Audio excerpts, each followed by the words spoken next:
الحمد لله الذي كفى والصلاة والسلام على عباده الذين اصطفى أما بعد قال الله تبارك وتعالى بسم الله الرحمن الرحيم إنا أعطيناك الكوثر فصل لربك وانحر إن شانك هو الأبتر. معزز مؤمنان و مسلمان ورونو د یو څو مهمو خبرو او نقطو ته ستاسو پام او توجه راوړم محترمو هیوادوالو.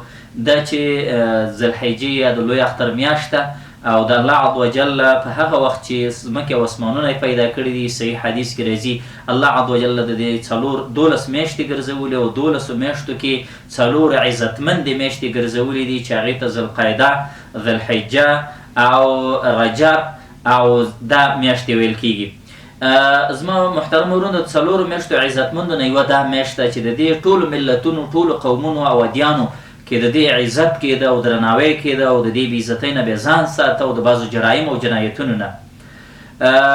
دوهم د دې میاشتې کې د دې خپلې د 10 ورځو لومړنۍ و چې د دې څونه قدر او ارزښت راغلی زموږ په دین کې او د رسول الله صلی الله علیه وسلم په ویناوو کې. محترم ورونو، رسول کریم صلی الله علیه وسلم فرمایلی دی افضل ایام الدنیا عند الله 10 ایام من ذی الحجه. د الله عز وجل د دنیا په ورځو کې 10 ورځې د ذوالحجې دا ډېرې قدرمنې، معززې او درنې ورځې دي. محترم ورونو، یوه خبرې ته ستاسو پام راوړم.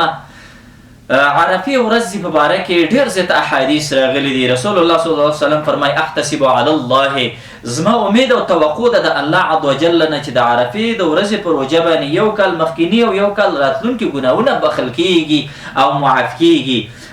بناء بعضو خلکو ته دا ستونزه پیښه شوې ده چې یاره سږ په سعودي عربستان کې عرفې ورځ د خالي او د شنبې ورځ ده او زموږ په مملکت افغانستان کې او داسې د سیمې په نورو نږدې هېوادونو کې به کېدای شي د عرفې ورځ یک شنبه ښودل شوې ده.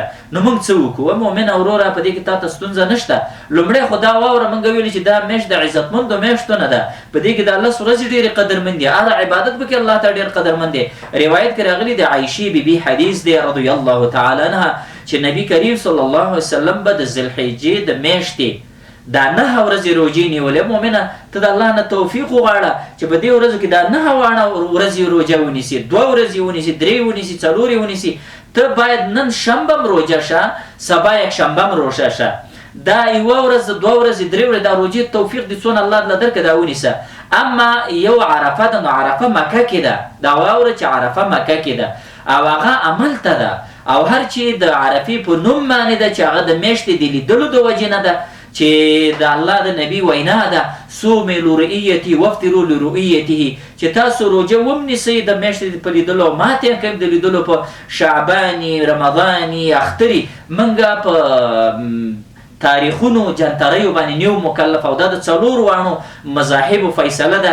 دور مختار کې غین العابدین رحمه الله زمونږ د فقه حنفي معتمد عالم دی، هغه لیکلي داسې نورو ډېرو امامانو چې تاریخونه په دې کې اعتبارونه نشته دی. دې کې د میاشت لیدلو له اعتبار دی. بناء بیا دا ده چې موږ ته داسې ویل شوي دي په احادیثو کې او د قرآن کریم د نصوصو نه هم دا معلومیږي چې تاسو کله ولیدله نو دا لیدل د هر قوم دی. البته که هر چا ونه لیدل او نور مسلمان د یو نور مؤمنانو په اعتماد او باور هغه عادلانو مسلمانانو او د هغو په لیدلو اعتماد وکړو، دا هم صحیح ده، دا هم کېدلی شي. اما که کوم ځای کې داسې مؤمنان مسلمانان چې هغې خپل واک او خپل نظام، خپل د لیدلو پروسه او هیئت لري، نو د دوی خپل لیدل بیا معتبر دي. او همدې باندې موږ ته امر شوی دی چې صوموا لرؤیته وافطروا لرؤیته، د خپلو لیدلو یې ونیسئ، په خپلو لیدلو یې ماته کوئ.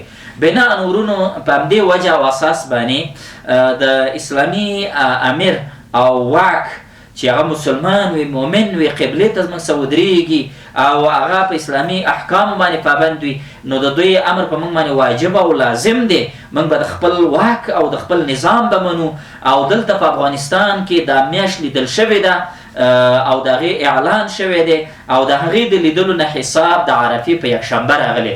موږ ته د عرفې د ورځې ثواب انشاءالله په یکشنبه لیدلو باندې او په نیولو باندې هغه میلاویږي. البته د دې ورځو چې دا د ذوالحجې او د لوی اختر دا ورځ یو لسیزه ټوله قدرمنه ده. که په دې کې چا 1 ورځ، 2 ورځې، 3 ورځې اضافه ونیولې نو دا بالکل صحیح ده. په دې کې بعضو خلکو دا ویلي یاره څنګه یو دا ونیسو، د دې نه خو منع راغلې ده. حدیث د ابي عبدالله بصرا عن سما، هغه حدیث دی مشهور چې اصحاب السنن ابو داود ترمذی ابن ماجه نسائی او داسې مسند د دارمی او مسند د احمد دیو ذکر کړی دی چې رافقي خدا دی چې رسول الله فرمای تاسو د خالی ورځ روزه منیسئ او که چا ونیول او نور څه توان یې نه رسېده نو د انګور یوه لرګی او د ونې یو هغه پوټکی مونده که دا دې وجوي خو روژه دې په ماتې کې. محترمه وروره دا روژه موږ د خالي د ورځې په نوم نه نیسو، دا موږ په دې نیت نه چې دا ثواب په نیت نور ورځ نه نیو، په دې ورځ دا موږ نیسو د عرفې په نوم باندې، او د عرفې په ورځ باندې دا هر ورځ راله بیا هغه کېږي.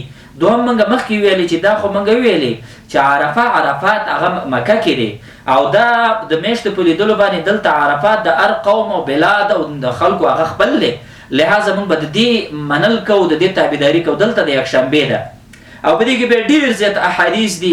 حدیث د امام مسلم رحم الله د ابو هریره دی چې رسول الله صلی الله علیه وسلم فرمایلی دي د جمعې د ورځې نه منع کړې مګر که ورځ مخکې وروسته ونیسئ، د خالی ورځ سي ورځ سړی ونیسي. د عائشې بیبي حدیث دی، د ام سلمې دی او داسې نور ډېر زیات روایت پکې راغلي. جوایري حدیث د بخاري کې چې ورځ مخکې وروسته سړی ونیسي، نو بناء د خالی د ورځ ځان نه منع راغلی ده او ولې سبا زموږ عرفه کېږي او موږ دا ونیولې او هغه مو ونیسو ډېره بهتره او غوره به شي. بناء ورونو دا پکې پکار ده او په دې کې نیک اعمال صالحه ډېر زیات پکار دي. دوهم ورونو دا ده چې د عرفې په ورځ باندې موږ او تاسې نیکۍ ډېرې زیاتې وکړو او دې وجې نه سلف او علماو زموږ د دې دین د مشرانو امامانو نه دا ثابت راغلی دی په دې ورځ به ډېر زیاتې خوارېګانې کولې، هغه تکلیف به په ځان تېرو. لکه د مثال په طور باندې روژه به پکې ونیوله، تلاوت به یې کو، ذکر به او تکبیرونه به یې کول، مازدیګر د عرفې به د ماښامه پورې دی کېناستل ځان او په دعا باندې به یې تېره کړي. ورونو په دې ورځ باندې رب دونه بندګان ازادوي چې هېڅ حد یې نشته دی. الله دې موږ دغه بندګانو کې راولي چې د اور نه آزاد شي. الله عز وجل دې دا ورځې د ټولو مبارک وي او د ټولو ته په دې باندې تبریک وي. والسلام علیکم ورحمة الله وبرکاته.